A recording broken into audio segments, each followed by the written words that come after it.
মেরাজে গেছে। আমরা যারা বিশ্বাস করি, আমাদের মতো অনেক লোক আছে বিশ্বাস করে, কিন্তু তারা বলে নবীর সাথে আল্লাহর সরাসরি দিদার হয়নি, পর্দা ছিল। আচ্ছা কোন না আপনারা দিয়ে মাতেন না? নবীজিকে যদি আল্লাহ পর্দার বাহিরে রাখবে, তাইলে তো নবীজিকে দাওয়াত দেওয়ার দরকার নাই। দাওয়াত দেওয়ার দরকার আছে? কথা বলেন, দরকার আছে? কোরআন শরীফটা খুললে, কোরআন শরীফে 15 পারা সূরা বনী ইসরাইল খুললে তো দেখা যায় মূসা আল্লাহকে দেখতে চাইছে, আল্লাহ নিজে না করে দিয়েছে।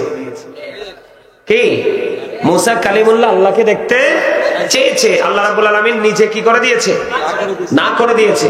আর আপনার আপন নবীকে আল্লাহ নিজে দাওয়াত দিয়েছে। কোরআন শরীফে 15 পারা সূরা বনী ইসরাইলের মধ্যে এসেছে। সুবহানাল্লাহ বলেন।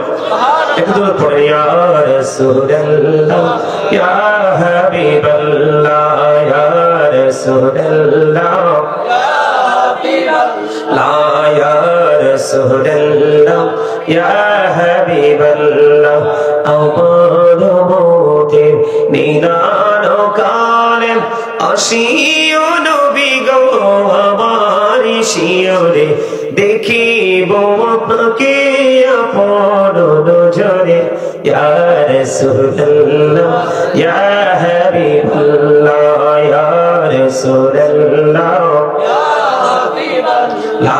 মন করে না কি রসিয়া, সওয়াল করবেন বসাইয়া, নিবেন পর্দা দয়াল নবী উঠাইয়া, সালাম জানাবো কদম ছুঁইয়া, ইয়া রাসূলুল্লাহ ইয়া হাবিবাল্লাহ ইয়া রাসূলুল্লাহ ইয়া হাবিবাল্লাহ।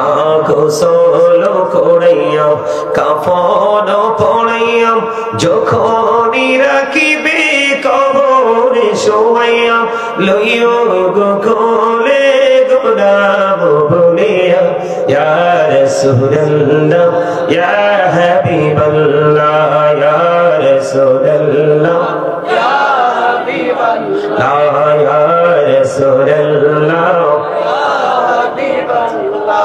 শুনেছি হাদিসে, দেখিলে আপনাকে জীবনের গুনাহ ঝরিয়া পড়ে, দিও গো দেখা দয়া করে, ইয়া রাসূলুল্লাহ ইয়া হাবিবাল্লাহ ইয়া রাসূলুল্লাহ ইয়া হাবিবাল্লাহ। আসসালাতু ওয়াসসালামু আলাইহি ইয়া রাসূলুল্লাহ। আলহামদুলিল্লাহ। নবীজি আপনার আমার জন্য বন্ধু রহমত, নবীজি আপনার আমার জন্য বড় একটা নিয়ামত। এতে বিন্দু পরিমাণ বন্ধু সন্দেহ নেই। নবীজি যেদিন মেরাজে যাবে, জিবরাইল আসলেন আপনার আমার প্রাণের নবী বন্ধু মেহাদির ঘরে। জিবরাইল এসে ডাকলেন, ইয়া রাসূলুল্লাহ ইয়া হাবিবাল্লাহ, নবী গো আপনাকে রেডি হতে হবে, কারণ আজকে আল্লাহ রাব্বুল আলামিন আপনাকে দাওয়াত দিয়েছে। আজকে হলো আপনি আল্লাহ রাব্বুল আলামিনের দরবারে চিফ গেস্ট। ঝুরে ঝুরে কন্যা সুবহানাল্লাহ। এবার বন্ধু আপনার আবার প্রাণের নবীকে মেহানির ঘর থেকে জিবরাইল এসে ডাকলেন। অনেক বড় ঘটনা বন্ধু, আমি শুধু এই জায়গাটা আপনাদেরকে বুঝাইতে চাই। আমার নবীকে বোরাক নিয়ে আসলো জিবরাইল নেওয়ার জন্য। বোরাক নিয়ে আসলো নবীজি নিয়ে যাওয়ার জন্য। এবার বোরাক দেখার পরে বন্ধু আপনার আমার প্রাণের নবী কান্দে। নবীজির চক্ষু মুবারক থেকে বন্ধু বন্ধু পানি বিসর্জন দিচ্ছে। আল্লাহ রাব্বুল আলামিন জিবরাইলকে একটা ডাক দিয়ে বললেন, ও জিবরাইল বলো না আমার হাবিব আজকে কাঁদে কেন? এবার আপনার আমার প্রাণের নবীর ক্রন্দন দেখে আল্লাহ রাব্বুল আলামিন জিবরাইলকে বলল, জিবরাইল আমার হাবিবকে প্রশ্ন করো, আমার হাবিবের কাছে জানতে চাও আজকের এই গুরুত্বপূর্ণ সময়, এই নিয়ামতে পরিপূর্ণ সময়, আনন্দঘন মুহূর্ত, এই সময় আমার হাবিব কেন কান্দে? এবার জিবরাইল প্রশ্ন করলেন, ইয়া রাসূলুল্লাহ ইয়া হাবিবাল্লাহ নবী গো, ও প্রাণের নবী আপনি কেন গো কাঁদেন? আপনার আমার প্রাণের নবী একটা ডাক দিয়ে বললেন, ও জিবরাইল, আজকে আল্লাহ রাব্বুল আলামিন আমাকে আল্লাহর বাড়ি নেওয়ার জন্য আমার জন্য বরাত পাঠিয়ে দিয়েছে। আজরাইল, আমি কান্দি এই দুঃখে রে, আমার প্রত্যেকটা উম্মতের কবর থেকে হাসরের ময়দান কম পক্ষে 50,000 বছরের রাস্তা। কত হাজার? কম পক্ষে 50,000 বছরের রাস্তা হবে রে। আমার গুনাহগার উম্মত গুলো ওই দিন পায়ে হেঁটে হেঁটে কেমন করে তারা পার হবে রে। জিবরাইল, এই দুঃখ আমার অন্তরে যখন উদয় হলো রে, আমি তখনই ক্রন্দন শুরু করেছি।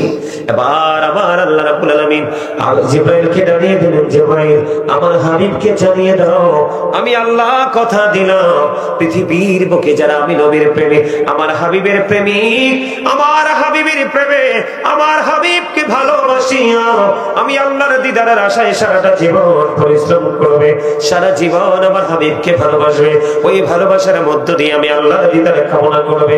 আমি আল্লাহ কথা দিলাম রে, তাদেরকে কাল হাসরের ময়দানে পৌঁছে দেওয়ার জন্য বাহন বরাদ্দ করে দিব। জোরে জোরে বলুন না সুবহানাল্লাহ।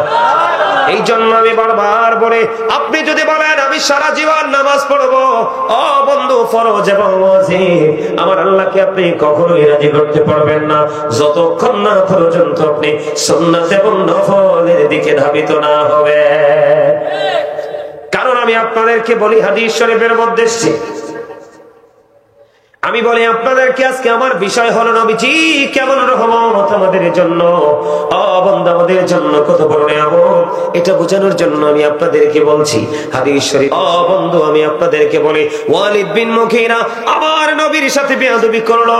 ওয়ালিদ বিন মুগীরা যখন আমার নবীজির সাথে বেয়াদবি করলো, আল্লাহ রাব্বুল আলামিন সূরা কালামের মধ্যে জানিয়ে দিয়েছে, উতুল্লিন বাদা যালিকা জালিম, আল্লাহ বলেছেন with all that he is a bastard.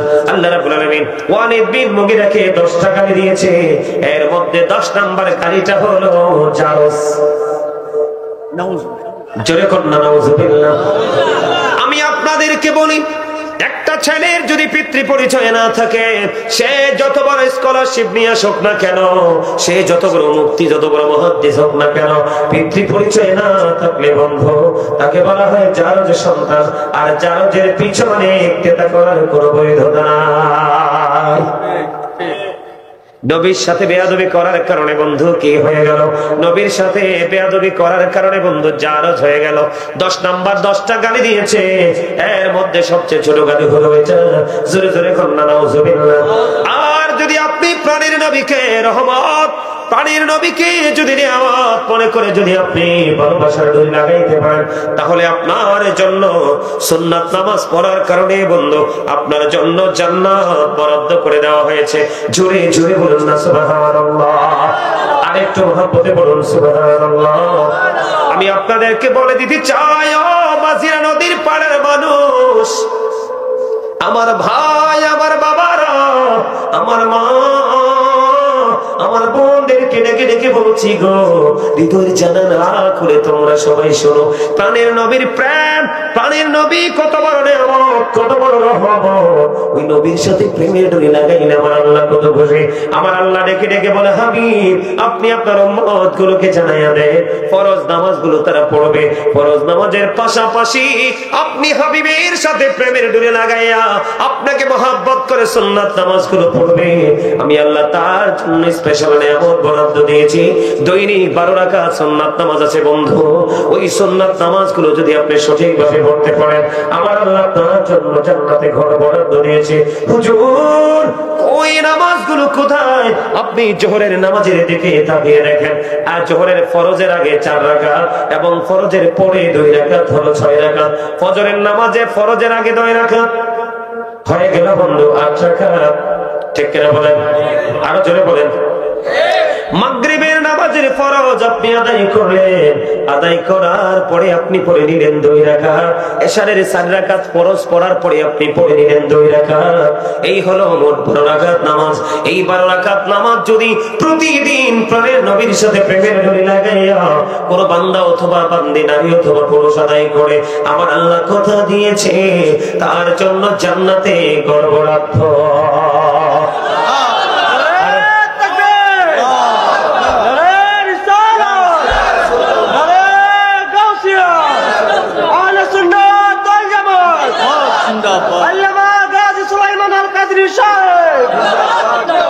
আলহামদুলিল্লাহ বলেন না? তো নবীর সুন্নাত ফরজ ওয়াজিব কার দিকে যায়? আল্লাহর দিকে যায়। ফারদুল্লাহি তাআলা, ওয়াজিবুল্লাহি তাআলা, ঠিক না বলেন? সুন্নাত যখন পড়বেন সুন্নাত রাসূলিল্লাহি তাআলা, তার মানে নামাজ যদিও আল্লাহর, সিজদা যদিও আল্লাহকে দেই রে, কিন্তু সুন্নাত এবং ফরজ এখানে বুঝতে হবে। আল্লাহ রাব্বুল আলামিন একটুখানি বোঝাই বন্ধু, রমজান মাসে প্রতিদিন একটা রোজা রাখা ফরজ, রাতের বেলা 20 রাকাত তারাবিহ সুন্নাত। আল্লাহ রাব্বুল আলামিন জানিয়ে দিয়েছে, হাবিব দিন আমি আমার জন্য নিয়ে নিলাম, আর রাত্র আমি আপনার জন্য, আপনার উম্মতের জন্য বরাদ্দ দিয়ে দিলাম। আপনি দেখেন দিনের বেলা ফরজ রোজা রাখতে গেলে সব কিছু বন্ধ করে দিতে হয়, মুখে তালা দিতে হয়। আর নবীর প্রেমের বাগান হলো রাতের অংশটা। রাতের বেলা যখন আপনি ঢুকবেন, আপনার জন্য পুরো রাত আল্লাহ ওপেনিং করে দিয়েছে। সেহরিও খাও রাতের বেলা, তারাবিও পড়ো রাতের বেলা, ইফতার করো রাতের বেলা, তোমার মনে যত বেশি খুশি তত বেশি খাবার খাও, সেটাও রাতের বেলা। তাহলে এখানে কি বোঝা যায়? আমার নবীর রহমত, আমার নবীর নিয়ামত, এই নিয়ামত এত বড় নিয়ামত বন্ধু। আমি আপনাদেরকে বলে দিতে চাই, আল্লাহ রাব্বুল আলামিন আপনার আমার হাবিবকে, আপনার আমার প্রাণের নবীকে, আল্লাহর প্রিয় হাবিবকে আপনার আমার জন্য কেমন রহমত হিসাবে পাঠিয়েছে বন্ধু, কেমন নিয়ামত হিসেবে পাঠিয়েছে। একটু গভীর ভাবে আপনারা চিন্তা করুন। আপনারা সবাই জানেন বন্ধু, নবীজি তায়েফে গিয়েছিলেন দ্বীনের দাওয়াত দেওয়ার জন্য, জানেন তো? এটা জানেন কি জানেন না? নবীজি যখন তার আপন প্রিয় স্ত্রী মা খাদিজা যখন পৃথিবী ছেড়ে চলে গেল, রাসূলের চাচা আবু তালেব যখন পৃথিবী ছেড়ে চলে গেল, নবীজির জন্য মক্কা নগরী পুরো কি হয়ে গেল? প্রতিকূলতা সৃষ্টি হয়ে গেল। আমার নবীজি তায়েফের উদ্দেশ্যে বন্ধু রওনা দিবে। আমার নবীজি রওনা যখন দিবে রে, ও মক্কা থেকে মদিনায় গিয়েছে কিনা বলেন? আরো জোরে বলেন। আপনারা জানেন আমার নবীকে বন্ধু তায়েফবাসী পাথর মেরেছিল। নবীজির মাথা মোবারক সেদিন ভেঙ্গে ফেলেছিল, নবীজির পবিত্র দেহ মোবারক থেকে রক্ত মোবারক বের হয়েছিল। বন্ধুরে আমার, এত কষ্ট, এত যন্ত্রণা, এত দুঃখ পাওয়ার পরেও আল্লাহ রাব্বুল আলামিন সেদিন কিন্তু তায়েফের মাটি পুরো উলটপালট করে দিত। কিয়ামত পর্যন্ত তায়েফের জমিনে কোনদিন কোন বন্ধু শাক সবজি কোন ফসল কোনদিন উৎপাদিত হতো না, সবকিছু আমার আল্লাহ বন্ধ করে দিত। যদি আল্লাহর হাবিব একটা বার যদি শব্দটা ব্যবহার করত, ঠিক কিনা বলেন? একটা বার যদি বলতো, আল্লাহ আমি তোমার পক্ষ থেকে এসেছি, তুমি না আমাকে হাবিবুল্লাহ বলে পাঠিয়েছ, আল্লাহ তুমি না আমাকে তোমার প্রিয় হাবিব হাবিবুল্লাহ বলে পাঠিয়েছো, তুমি না আমাকে ইমামুল মুরসালিন বলে পাঠিয়েছো, তুমি না আমাকে সিরাজুম মুনিরা বলে পাঠিয়েছো, তুমি না আমাকে রাহমাতাল লিল আলামিন বলে পাঠিয়েছো। ওই তোমার ওই হাবিব রাহমাতাল লিল আলামিন কে এত কষ্ট দেয় রে, তুমি কেমন করে সহ্য করো? এই শব্দটা যদি একটা বার আমার প্রাণের নবী বলতো রে, পুরো তায়েফের মাটি বন্ধু আমার আল্লাহ উলট করে দিত, সবকিছু ধ্বংস করে দিত, সবকিছু বন্ধু নিশ্চিহ্ন করে দিত। ওই তায়েফের জমিনে কিয়ামত পর্যন্ত কোনোদিন কোনো ফসল জন্ম হতো না। কিন্তু আপনার আমার প্রাণের নবী এটা না করে আল্লাহ রাব্বুল আলামিনের কাছে দরখাস্ত করে দিলেন, আল্লাহ মনিব, ও তোমার এই বান্দাগুলো আমি নবীকে চিনতে পারে নাই, তারা বুঝেনি, তাদেরকে ক্ষমা করে দাও, তাদেরকে মাফ করে দাও। যদি তুমি তাদেরকে ক্ষমা না করো, যদি তুমি তাদেরকে মাফ না করো, তাহলে কে তোমাকে আল্লাহ বলে ডাকবে, কে আমাকে নবী বলে স্বীকার করবে? সত্যি তো বন্ধু, আমার নবী এতটা রহমত ছিল, আমার নবী এতটা সফট ছিল। ও বন্ধু, আমার নবীজি সফট ছিল বলে, আমার নবীজি নমনীয় ছিল বলে, আমার নবীজির সফট এবং সুন্দর আচরণ করার কারণে বেঈমান কাফেরেরা নবীর প্রেমিক হয়ে বন্ধু ইসলাম গ্রহণ করেছে। কথা বলেন না কেন? বন্ধুরে আমার, আমি আপনাদেরকে একটা এক্সাম্পল দিই। নবীজি যে শুধু দুনিয়াতে মানুষকে উপকার করতে পারে, শুধু যে দুনিয়ায় উম্মতকে সাহায্য করতে পারে এমন নয়, নবীজি পৃথিবী থেকে চলে গেছে। আপনারা সবাই তো বিশ্বাস করেন আমার নবী সশরীরে জিন্দা। কথা বলেন না কেন? নবীজি শুধু জিন্দা নয়, আপনরাও যায়, তিনি নামাজ পড়ে। জোরে জোরে কর না সুবহানাল্লাহ, আর জোরে বলেন না সুবহানাল্লাহ। আমি আপনাদেরকে বলি বন্ধু, আপনার আমার প্রাণের নবী কেমন রহমত, ওই রহমাতাল লিল আলামিনকে আপনি ভালোবাসতে পারলে আপনার জীবন কেমন করে ধন্য হয়ে যাবে বন্ধু। আমি আপনাদেরকে একটুখানি বলবো, নবীজির এক পাগল ছিলেন বন্ধু, হযরতে ফাস রাহমাতুল্লাহি আলাইহি। উনি বন্ধু এতটাই নবীর প্রেমিক ছিলেন, এতটাই বন্ধু নবীর পাগল ছিলেন। শীতের কনকনে শীতের মধ্যে ওনার একটা পুত্র সন্তান পৃথিবীতে আসলো। পৃথিবীর বুকে আসার পরে ওনার কাছে কোনো টাকা নাই, কোনো পয়সা নাই, কোনো ধন দৌলত নাই, কিন্তু আমরা সবাই জানি ছোট্ট একটা বাচ্চা যদি পৃথিবীতে আসে আলাদা করে কিন্তু কিছু খরচ করতে হয়। এবার ওই ফাস চিন্তা করতেছে, আমার কাছে কোনো টাকা নাই রে, আমার কাছে কোনো পয়সা নাই রে, আমি কি করব? ও বন্ধু, ফাস চিন্তা করতে করতে দিনটা ফুরিয়ে গেল। রাত্র যখন গভীর হলো, ফাস বন্ধু ঘুমিয়ে গেল। ঘুম যখন তার মধ্যে চলে আসলো, গভীর ঘুমের মধ্যে আবার ফাস রাহমাতুল্লাহি আলাইহি দেখতে পায় প্রাণের নবী তার ঘুমের ঘরে, তার ঘরে এসে হাজির। সুবহানাল্লাহ, জোরে কন্যা সুবহানাল্লাহ। ঘুমের ঘরে এসে হাজির হয়ে গেল গো। ঘুমের ঘরে যখন বন্ধু এসে হাজির হয়ে গেল, এবার ফাসকে আমার নবী ডেকে ডেকে বলে, রে ফাস, তুমি চিন্তা করো না, তুমি টেনশন করো না, তোমার পাশে একজন ইহুদি বাস করে, একজন বেঈমান বাস করে, তার নাম হলো মজুসি। তার নাম কি? তার নাম হলো মজুসি। সকাল বেলা যখন হবে, ওরে ফাস, সকাল যখন হবে রে, তুমি সকাল বেলা চলে যাবে মজুসির বাড়িতে। মজুসির ঘরের সামনে যখন যাবে, ওই মজুসি তোমাকে 20টি দিরহাম দিয়ে দেবে। সুবহানাল্লাহ। রাত্রটা ফুরিয়ে গেল, সকাল হয়ে গেল। সকাল যখন হলো, ওই মজুসি শুধু চিন্তা করে, আমি কেমন করে যাব গো, আমি একজন মুসলমান, আমি একজন নবী প্রেমিক, আমি একজন ইমানদার, আমি কেমন করে বেঈমানের কাছে যাব? ও বন্ধু, একদিকে নবীর নির্দেশ, আরেকদিকে বন্ধু ব্যক্তিটা বেঈমান। চিন্তা করতে করতে করতে করতে ওনার মধ্যে বন্ধু উনি কোনটা করবে বুঝে উঠতে পারতেছে না। আবার দিনটা চলে গেল, মজুসির কাছে যায় না। ও বন্ধু, দিনটা শেষ হয়ে গেল।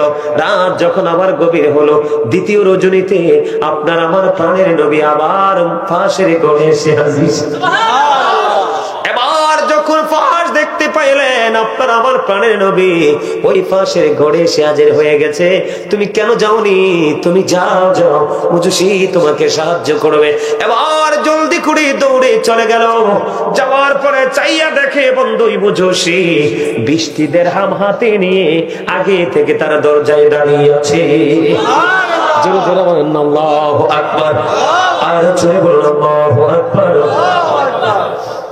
এবার হযরত ফাস একটা ডাক দিয়ে বলল, রে মজুসি, আমি যে আজকে তোমার কাছে আসব, আমি যে তোমার ঘরের দরজায় আসব, এটা তুমি কেমন করে জানলে রে? এটা তুমি কেমন করে বুঝলে রে মজুসি? এটা তুমি কেমন করে জানতে পারলা? এবার এই মজুসি একটা ডাক দিয়ে বলল, রে ফাস, আমি আমার জীবনে কোনদিন এমন নুরানি মানুষ আমার ঘরে আসতে দেখিনি। এমন একজন নুরানি মানুষ আমার ঘরের মধ্যে অন্ধকার রজনীতে প্রবেশ করলো রে, আমার পুরো অন্ধকার ঘর পুরো আলোকিত হয়ে গেল। আবার ওই নুরানি মানুষ ডেকে ডেকে বলে, রে মুজুসি, আগামী কালকে তোমার কাছে একটা দরিদ্র মানুষ আসবে, তুমি তাকে একটুখানি সাহায্য করে দিও। আমি এমন নুরানি মানুষ দেখেছি, তার নূরের ঝলকের কাছে আমি কি হয়ে গেলাম, আমি হেরে গেলাম। আমি ওই বৃষ্টিদের হাম হাতে নিয়ে দাঁড়িয়ে আছি, তোমাকে কখন দিব? ও ফাঁস, বলো না এই নুরানি মানুষটাকে। এবার ওই ফাঁস ডেকে ডেকে বলে, রে মুজুসি, এটা পৃথিবীর কোন সাধারণ মানুষ নয়, এটা আমাদের নবী সরকারে মদিনা, ইমামুল মুরসালিন রাহমাতাল লিল আলামিন, আল্লাহর প্রিয় হাবিব মুহাম্মদুর রাসূলুল্লাহ সাল্লাল্লাহু আলাইহি ওয়াসাল্লাম। জোরে জোরে বলুন না সুবহানাল্লাহ। এবার কি করলেন? এবার ওই মুজুসি হযরতে ফাঁস রাহমাতুল্লাহি আলাইহির জবান থেকে এই কথা শুনে তিনি বন্ধু এবার কিনে আশ্চর্য হয়ে গেলেন। রে ফাঁস, আমাকে তোমার বাড়ি নিয়ে চলো, আমি আর আমার ঘরে থাকতে চাই না। বন্ধু, খবর নিয়ে জানতে পারলাম ফাঁস বন্ধু মুজুসি ইসলাম ধর্ম গ্রহণ করেছে এবং পরে তার পুরো পরিবার বন্ধু ইসলাম ধর্ম গ্রহণ করেছে। জোরে জোরে বলেন না সুবহানাল্লাহ, আর জোরে বলেন না সুবহানাল্লাহ। তাহলে আপনার আমার ওই নবী রহমত কিনা? এই পৃথিবীর বুকে আপনি বন্ধু হাজার মানুষের সামনে দিয়ে যান, দেখবেন এই যুগের ছেলেরা আপনাকে সালাম দিবে না, দিবে। কিন্তু আপনার আমার নবী এমন একটা রহমত, এমন একটা নিয়ামত। হযরতে আলী রাদিয়াল্লাহু তাআলা আনহু তিনি বললেন, আমি নবীজির সঙ্গে মক্কায় যখন সফরে বের হলাম, আমি সফরে বের হওয়ার পরে আমি আমার প্রাণের নবীর সঙ্গে ছিলাম। আমি যখন নবীজির সঙ্গে হাঁটতেছিলাম, আমি নিজে কানে শুনেছি জঙ্গলে বন্ধু রাস্তায় যে হাঁটছে পাথরগুলো নবীকে সালাম দিয়েছে, গাছপালা গুলো প্রাণের নবীকে সালাম দিয়েছে। আর আপনি আমি নবীর উম্মত, আপনি আমি একজন মুসলমানের সামনে দিয়ে আরেকজন মুসলমান হেঁটে যায়, আপনার আমার সালামের খবর থাকে না। এমন একজন রাহমাতাল লিল আলামিন আপনার আমার প্রাণের নবীজি, উনাকে পাথর তুলা বানি গাছপালা পর্যন্ত সালাম দিয়েছে। বন্ধু, শুধু এখানে ক্ষান্ত নয়, আমি আপনাদেরকে বলি আমাদের নবী কেমন রহমত। যে নবীকে বলবে আবু জাহেলের দৃষ্টিতে আমার নবী ছিলেন কালো, কথা বলেন না কেন? আর হযরতে আলী, হযরতে আবু বকর, হযরতে ওমর, হযরতে ওসমান জিন নূরাইন রাদিয়াল্লাহু তাআলা আনহু, তাদের কাছে ছিল আমার নবী শ্রেষ্ঠ নূর। ঠিক কিনা বলেন? ও বন্ধু, আবু জাহেলের কাছে আমার নবী কালো বিশ্রী রে, নবীর প্রেমিকদের কাছে নবী অত্যন্ত সুন্দর মিষ্টি। ঠিক কিনা বলেন? একদিন বন্ধু